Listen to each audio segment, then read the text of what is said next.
Despite a drop in resale value, the Nike Dunk retains its cultural relevance and functional appeal, thanks to its minimalist design and reliable construction. This durability and simplicity continue to make it a strong everyday footwear option, unaffected by market trends. The same holds true for kids' sneakers.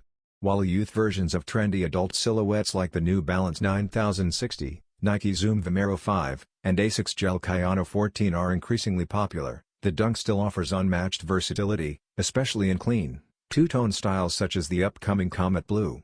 This particular iteration introduces subtle material upgrades, combining a canvas quarter panel with suede overlays to provide enhanced texture and depth. As a result, it delivers both aesthetic and functional appeal for younger wearers. The Nike Dunk Low Comet Blue is expected to release soon via Nike.com, retailing at $90 in grade school sizing. It remains a standout choice in the youth sneaker space.